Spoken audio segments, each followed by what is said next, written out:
Som dojatý, ako povedala Ľubica, ale ako sa hovorí v showbiznise, v Hollywoode, ste takí dobrí, ako je váš posledný film. Takže aj si myslím, že my sme takí dobrí, ako sú naše posledné stavby. Tí, ktorí ma sledujete na Instagram, viete, že budem prezentovať stavby, ktoré ešte neboli nikde prezentované, takže tu je taká, by som povedal, premiéra. Prvý dom, ktorý vám predstavím, je atriový dom v Čachticiach. Je to výsledok práce tímu, s ktorým pracujem veľmi rád.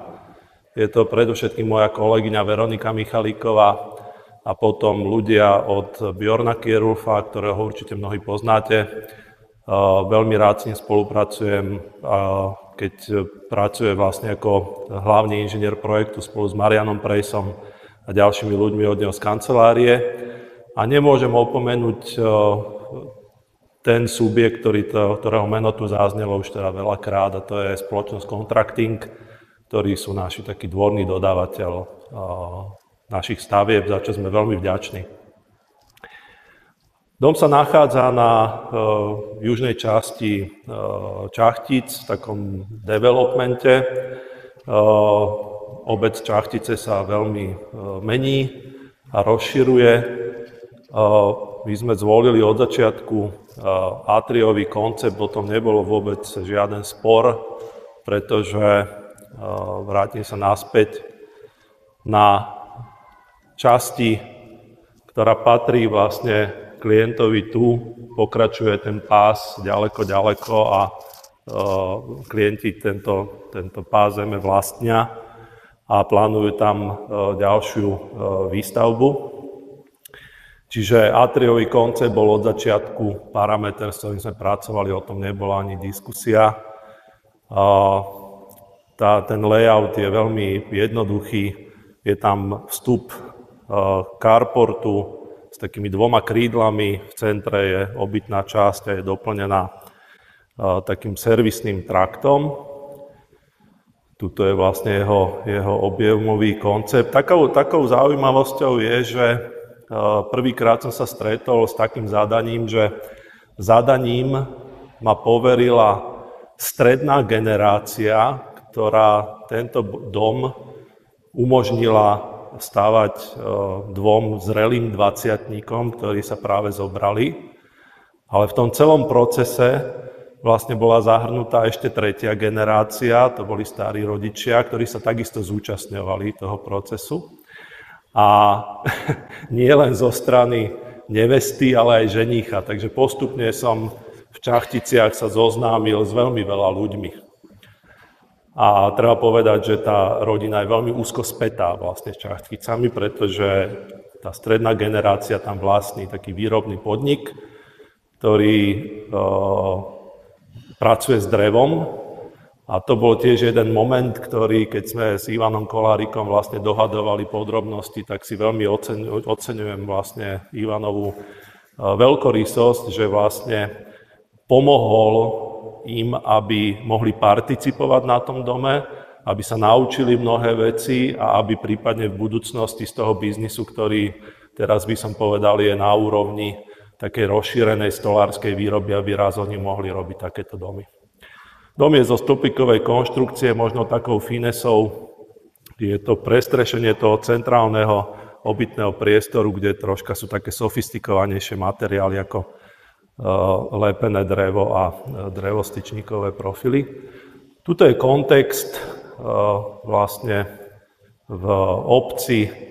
Fotografom je Matej Hakár od našich ostatných realizácií, čo si tiež veľmi vážim, pretože jeho oko je úplne magické. Možno niektorí viete, možno nie, tento les, ktorý tu je vybudovaný aj s týmito časťami tu, a tuto je jedna skrytá stavba, tak to je koncentrácia špičkovej európskej architektúry, majstra architektúry Pala Paňáka, ktoré, ako hovorím, obyvatelia miestni, možno ani niektorí nevedia, že aký titan architektúry býva a teda má chalupu v ich obci. Oni ho poznajú takého pána vo vyťahaných Manchesterákoch, ktorý si tam niečo majstruje. A je to ináč aj vďaka nemu, on ma doporučil vlastne vtedy týmto klientom, ani som nevedel, že vlastne do čoho idem.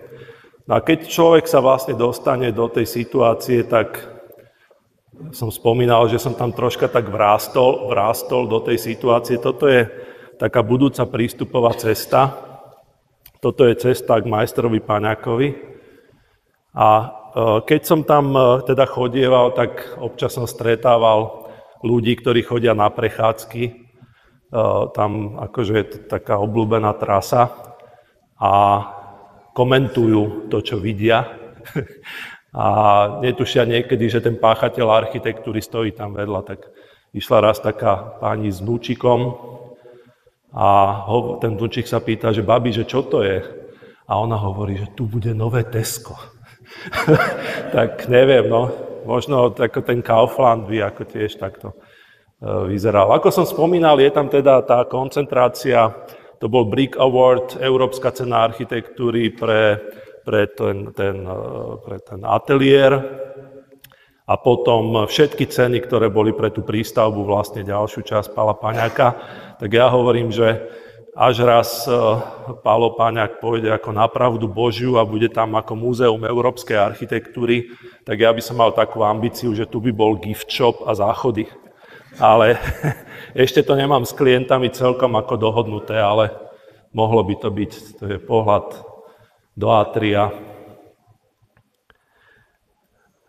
nejaké interiérové zariadenia. To si, ako musím povedať, že s tým neboli sme celkom až tak uzrozumení. Tá pani, mladá dáma, ktorá je teraz čerstvá mamička, je takým glamour trendom zaujatá. Ja som aj nevedel, že také niečo existuje, tak kolegyňa Veronika Michalíková, ktorá je troška mladšia, tak sa tomu venovala, ale tak iba konzultačne.